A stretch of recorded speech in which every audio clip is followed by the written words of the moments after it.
is Commander Rick. Back in 1897, British author Bram Stoker created Count Dracula. This Transylvanian terror who ravished Sweet Lucy and Sexy Mina was the definitive vampire in fiction and film for almost a century. But now, in a transfusion of talent, a new wave of female authors are making a big splash with vivid new versions of the vampire legend. Nancy, roll the opening and select our first victim. Oh joy, fresh blood.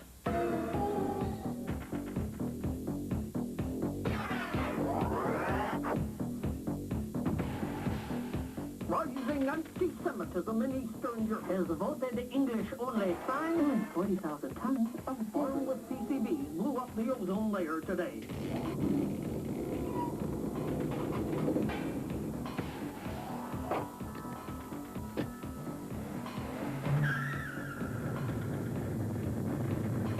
Stand by for solid rocket booster separation.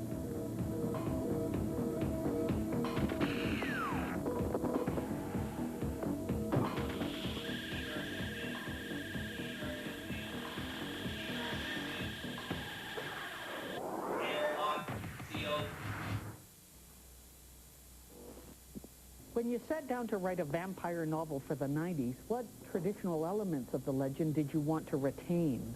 Oh, well, I didn't really use very many at all, traditional ones. My main source of inspiration for Lost Souls as far as vampiric fiction was George R.R. Martin's novel, Fever Dream. Now, his vampires are a separate race from humans, and I found that more interesting than them being undead. I felt that I could do more with that as well. But his vampires can't mate with humans, and that is a major plot point of my book, of course.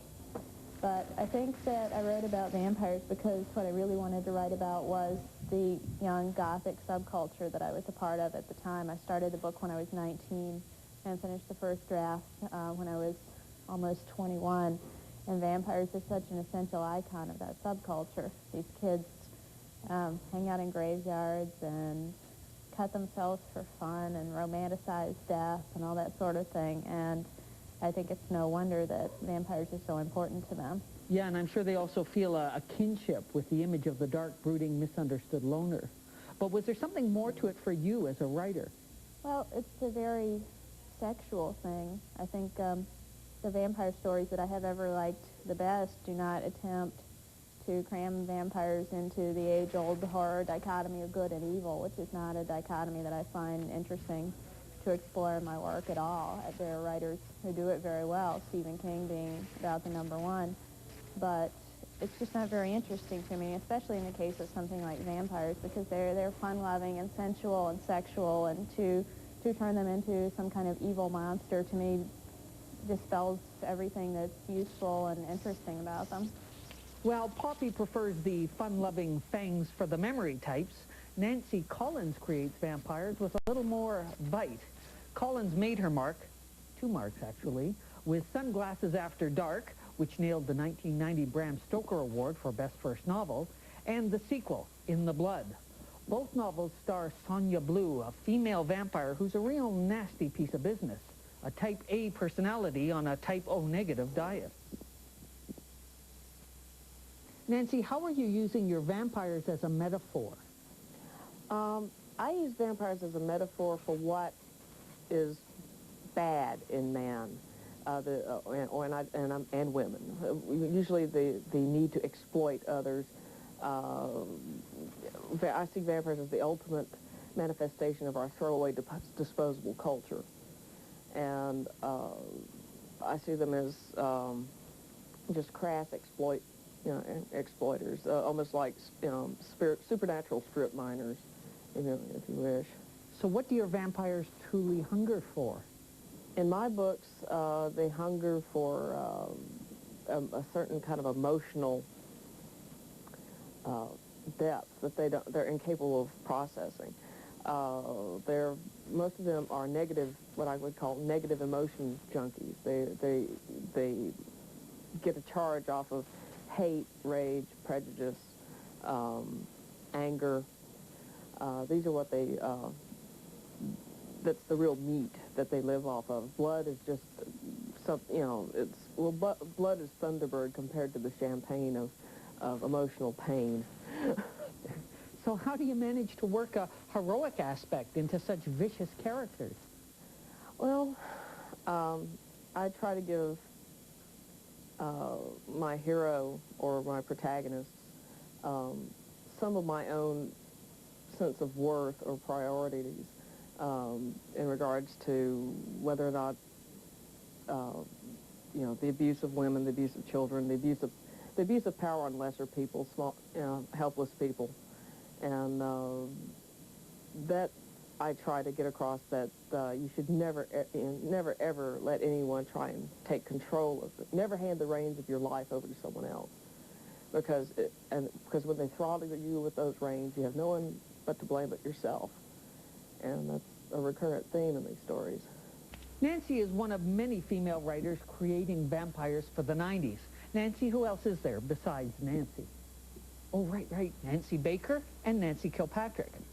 Under her pen name, Amarantha Knight, Nancy Kilpatrick wrote The Darker Passions, Dracula. And under her own name, she's editing the anthology Love Fights, which includes a story by Nancy Collins. Nancy Baker's first novel is The Night Inside. A friend on internet emailed me the opening chapters. It's a hummer. Nancy, open a line to Nancy Baker, please. Like Poppy Bright, Baker created vampires who stalk the cool, black-clad counterculture. In this case, the folks who frequent Toronto's trendy Queen Street clubs. Nancy, it's Rick. I wanted to ask you about The Night Inside. Were you using the vampire legend to shed light on a particular aspect of the human condition? I think I was more dealing with it as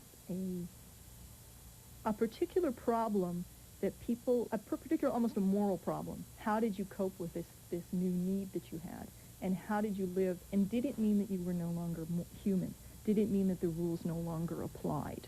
And in the case of my vampires, it's very much that they make the choice of how they want to be. There's nothing really intrinsic about the nature of their vampirism that forces them to be anything. They can make every choice.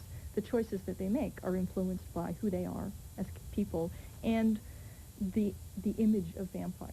Certainly Ardith tries very hard to live up to the image of a vampire because she thinks that's what she wants. And it's easier that way. How does Ardith deal with the violence that's part and parcel of her new life as a vampire? She has mixed emotions about violence and the fating. The first time that she preys on someone, it's not very successful, and she has quite a violent reaction to it. She throws up. But she's attracted to it. She's attracted to the power of it, and she's attracted to the fact that conforming to the myth of the vampire, I mean, you don't have to think about it. You don't have to make any choices. You can just kind of revel in this wild animalistic state and not really have to deal with the day-to-day, night-to-night mechanics of living. And so she does kind of drown herself in that for a while, though by the end of the book she comes to realize that's not really the way you want to spend eternity. With Ardith, you seem to be staking out some fresh territory, but what do you see as the traditional role of women in vampire stories? Well, if they weren't the beautiful victims who were being courted and seduced by the male vampires, then they were sort of these mindless brides of the vampire who were never as powerful as the vampire, never as charismatic as the vampire, and certainly never intelligent or carrying the story on their own. On the other side, there was the tradition that came out of the Sheridan Le Fanu story, where you tended to have lesbian vampires. And again, you know, it was almost treated for the enjoyment of men. You had lesbian vampires. And so you didn't often see female vampires portrayed in the same kind of terms as male vampires, or portrayed as dealing with the difficulties of being women when you were a vampire, until you get writers like Chelsea Quinn Yarborough, who really explore what it would be like to live as a woman in a repressive society when you were a vampire. Thanks, Nancy. Take care. Chelsea Quinn Yarborough explored feminism and fangs through a series of novels featuring the vampire Olivia Clemens. Olivia was originally converted to the vampire cause by Chelsea's most popular protagonist and star of a whole slew of novels, Count Saint Germain, a 4,000-year-old vampire who does not look a day over 1,500. Saint Germain is based on a real historical figure who never seemed to age but kept popping up all over the place. No. But even when Chelsea is writing about her male lead, she doesn't relegate female characters to supporting roles. How much of the vampire-victim relationship do you think is based on power? Well, a lot of the metaphor does have to do with that, especially, you know, what I tend to think of as the Draculoid version, the idea of the, you know, the aristocratic seducer who overwhelms and overpowers. That is certainly a very viable way to go at it, and it does have a lot to do with identifying with this powerful thing, this tremendously powerful force that, of course, must prey on you for survival. I mean, that's a terrific power trip. You know, to be the battery for that kind of machine is, you know, that's terrifically rewarding, which is why I think, you know, people like Mina and Lucy get so unglued at the very thought, because here they are, you know, essentially fairly powerless Victorian women who are able to have this tremendous effect on this totally imposing character. And there's the other side of it, too, with Dracula in this situation, which is that because he selects them, you know, they immediately are elevated in their own opinion, which is, of course, where most of the power comes, is, you know, look what I can do. So what has been the traditional role of women in vampire fiction? Well, quite often I tend to think of it as the role of sausage. You know, it's you serve them up sort of for breakfast, but a lot of it, too, is usually when vampires, after about the 17th century, show up in stories, the thing that they tend to imbue their victims, which are victims with, is voluptuousness and sensuality. So that what you have is a sexually awakened female who is the result of this terrible attack. And this, to me, you know, has a lot to do with the ambivalence that was felt toward female sexuality, and is still felt toward female sexuality by a lot of Western culture. Right. Well, how have you gone against that Draculoid stereotype to make Saint Germain sympathetic? Well, of course, he doesn't have victims. He only has willing partners, and he chooses them very carefully, so that there is this sense that he, you know, you have to either think of the people that you're going to be using for sustenance as prey, or you have to think of them as support. Since he thinks of them as support, it means that he has to identify with them completely, and which, of course, means very erotic passages, and it also means a strong sense of the worth and the value of interacting with someone else, and, of course, all the risk that goes with that. If you're a fan of Chelsea Quinn Yarborough's vampire novels, check out the collection Under the Fang, featuring her story Advocates, which she wrote with her pal Susie McKee Charnas. And then check out Susie's highly acclaimed novel, The Vampire Tapestry. 5 linked stories about Dr. Edward Wayland, a modern-day author, professor of anthropology, and vampire. In the 3rd story, which won the Nebula Award for Best Novella, Wayland tells his troubles to a psychotherapist who figures he's 1 pint short of a blood bank. But eventually she realizes he is a vampire. How does Dr. Wayland get blood from his victims? Well, the whole process. Well, he seduces them in a way. He doesn't hypnotize. He gets people to go home with him, and he puts them out with a little swimmer's trick for calming a drowning victim, so they won't knock you out while you're trying to pull them out of the water. And then he has a little sting under the bottom of his tongue, and he makes a little puncture, and he drinks blood. And he has some anti-clotting chemical in his saliva. Why did you forego the fangs, which are such a powerful and nasty image, to create a more mosquito-like method of biting the victim? I kind of like the mosquito method, and it strikes me, after all, that the vampire is a kind of jumped-up mosquito, is what he is. He's a parasite. He's not this, and he's not this romantic semi-slasher. Mostly, it was just a matter of realism. I've never understood how anyone could masquerade as a human being when he had these big fangs hanging out of his teeth, out of his mouth. It always struck me as extraordinarily ridiculous. He'd never be able to smile at all. Walk around like this all the time. So I just thought, no, we have to come up with something else. And in fact, what I did come up with, I found in an account of Polish legends of the vampire. So this is actually a solution devised by some folkloric root in the north of Europe. I didn't make it up. I believe you. You threw out a lot of the folklore cliches. There's no garlic or wooden stakes or silver bullets. And when Wayland is aroused with bloodlust, he's actually impotent. Why did you make that change? Because I wanted to really divorce this whole thing from the great romantic haze that has grown up around the idea of the vampire. I saw the most recent revival of the play with Frank Langella, and it was definitely very sexy when he bit a woman anyway. And he, of course, Dracula hardly doesn't bite men too much, I think. In the movies, never, and on the stage he bit, I think, only women. And I really wanted to separate it. I wanted to say, no, I want to talk about predation. I don't want to talk about sex at the same time. That's what we do. From his point of view, they are different. And I want to preserve that difference because we blur those things together. And that's one of our problems and one of the reasons we find violence so attractive, because we've got it all smooshed up with sex. And I wanted to say, no, for this guy, it's like for a tiger. For a tiger, eating is not the same thing as sex. These are separate things. It's human beings who've got them all confused. While Susie borrowed from Polish vampire legends, author Jewel Gomez told me there are also insect-like vampire myths from Central and South America. And since her vampire in the Gilda stories is an escaped slave, Jewel drew upon details of vampiric women from African mythology.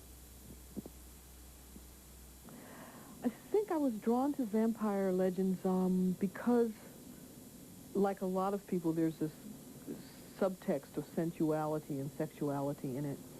I was also interested in the vampire's loneliness that's always portrayed. There's that sense of isolation, outsiderness, and you're supposed to cheer on this guy, even though he's killing people.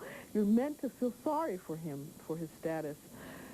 And so I wanted to shift it a little bit, that sense of isolation, and have it be, inclusive and broader, so that it could mean being a black woman, it could mean being a lesbian, it could mean being a Native American, and have it much more clear that isolation and loneliness is not simply the heroic place for white male figures. How difficult is it to break away from the stereotypical female characters in vampire fiction? The idea that women are either the life-giving force that you drain, or somehow, something to be ravaged. I think that that has been such a long-standing tradition. It's been difficult for people to think about the vampire mythology in any other context. And so what I tried to do was shift it so that the feminist principles were the underlying belief of the good vampires in my book. That is a belief in connection to the earth. I do a lot with, that whole thing about carrying your soil with you and sleeping in it is traditional, but I take it back to a kind of feminist and a Native American principle of connection to the earth, as us all being on this planet together. And for feminists, I think that's at the heart of looking at any struggle for equality. Right. How did the fact that your heroine was African affect which trappings of the vampire mythos you kept? I ended up not having the conventions, like not being able to be seen in a mirror, because that's really tied to Christianity. The reason vampires supposedly aren't seen in a mirror is because they don't have any souls. Well, if I make the presumption that they are part of nature and part of the natural order, although a very special part, then they can have souls as well as anybody else. So, of course, they could be seen in a mirror. So I try to keep physical properties as opposed to the sort of Christian philosophical ideas. Tanya, why did you decide to make Henry Fitzroy a practicing Catholic when vampires have traditionally been satanic characters? Once I had the character, the Catholicism just completely followed naturally. And also there's no rule that says, in fact, there's probably a rule that says exactly the opposite, that I have to do what every other vampire writer ever did. I mean, I'm sure people who read vampire books would like to see a couple new twists on it. But Henry Fitzroy, because he was an actual person, his death is based on actual happenstance, The parts of his life that are mentioned are all really happened. The poetry that of Henry Howard's that's quoted in the third book is actual poetry written by Henry Howard about Henry Fitzroy, the Earl of Richmond. In order to do that, to maintain, to be true to the character, I had to, it just logically followed he would be a practicing Catholic. Is there a feminist slant to your rendition of the vampire legend? Oh, good question. Thank you. I've been called, and to be honest, I have no idea who said it, quietly feminist. So I like to think there's a feminist slant to everything I do. I think the fact that I'm a woman writing a vampire legend may have given the vampire a gentleness that he might not necessarily have, but then that's, come to think of it, completely inaccurate, because there are a lot of women out there writing vampires who are complete and utter brutal psychopathic killers. In fact, that seems to be the big trend these days. Right. Well, in your new vampire story, I notice you reversed the roles from your blood books. What's the biggest difference in writing about a female vampire and a mortal male? Surprisingly enough, it's not as gentle. Henry is a much gentler character, but it could also be possibly because Henry is an older character, so some of the sharp edges have worn off him over time. Well, Henry Fitzroy may be a kinder, gentler bloodsucker, but as Tanya noted, today's trend is to sharper edges. Don't get me wrong, Bram Stoker's Dracula was a scary guy. He was based on the psychotic Romanian despot Vlad the Impaler, who butchered thousands of his own people. But over the years, Stoker's ravenous, bloodthirsty demon was transformed into a math tutor for kiddies and a spokesman for breakfast cereal. Dracula became a joke. The recent revival of adult vampire fiction can be traced to one author who burst on the literary scene in 1976. In her novel, Interview with the Vampire, Anne Rice introduced us to Louis, an existentialist philosopher with a penchant for fine wine, young men, and hemoglobin. Anne Rice has also written 3 bestsellers featuring Louis's marvelous mentor, the vampire Lestat. Hi, Anne, it's Rick. How do your vampires contrast with the 19th century stereotype of the bloodthirsty monster? Well, even in the 19th century, they were presented as pretty seductive. Sheridan LaFanu, in his famous story Carmilla, presented a female vampire who was attracted to a female victim and was very seductive and would creep into her bed at night and, you know, overcome her with sensuous pleasure and so forth. So that's an old idea. And then I think Dracula was supposed to be not really a monster so much as a powerfully sexually alluring figure for Mina and Lucy in the book. So I guess I took it one step further in making them just knock-dead charming. You know, I didn't see any reason for there to be hair on their palms or for them to be quasi-wolf-like. I just thought if they lived only on blood and human heartbeats and human fantasies and whatever they took from their victims, that they would be kind of ethereal beings. You know? They would be more rarefied than animalian. Right. Now, while the vampirism in your series is certainly sexual, your version of the legend completely ignores the issue of gender.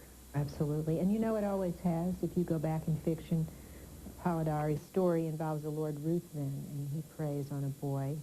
And Carmilla, the woman, preys on a woman. And Dracula, you know, is equally attracted to Jonathan Harker when he sees blood. There's that idea implicit in the image that when all is said and done, gender isn't the most important thing.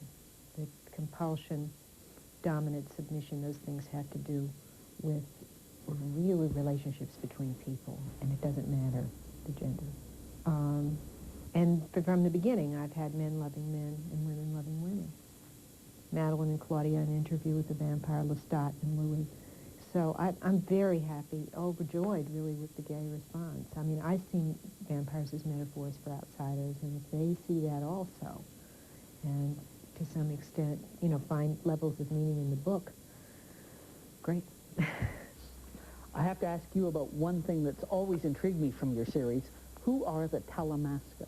Right. The Talamasca is an organization that's completely fictional. I wish they were real. People ask me all the time, and I say, listen, if they were real, I'd be in London right now resting at the Mother House. But they are this organization with mother houses in different parts of the world, and they're supposed to be secular psychics and investigators of the paranormal who really have no revealed religion or dogma. They simply collect data on witches, vampires, hauntings, reincarnation, everything that pertains to the paranormal.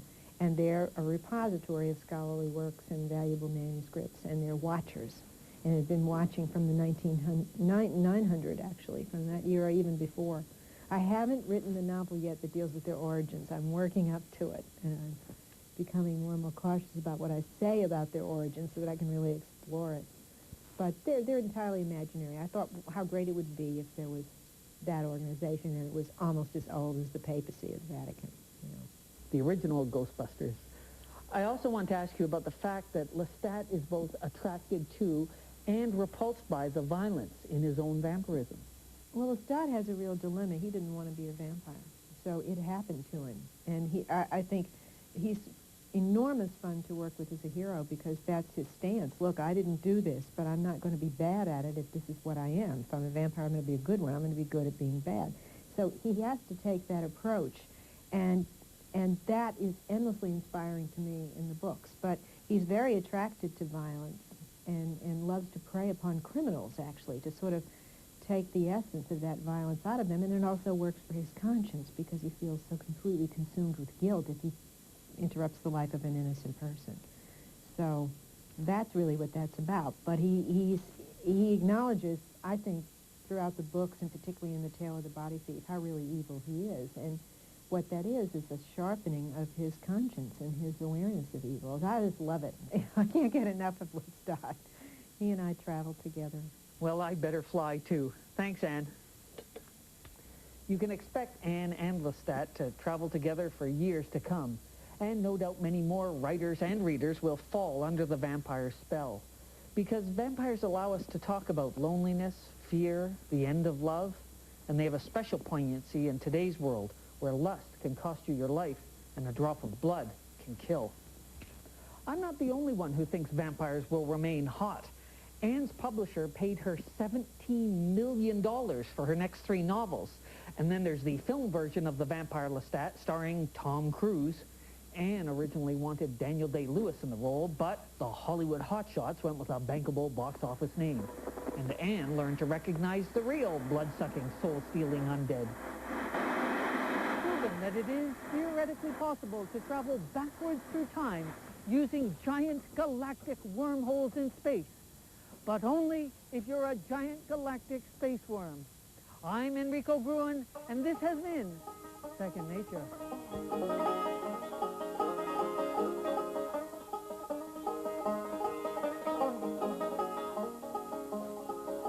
Next week on Second Nature, a neurobiologist who claimed that aluminum cookware posed no threat whatsoever to the human brain was forced to rethink his theories after a colleague whacked him on the skull with a large frying pan.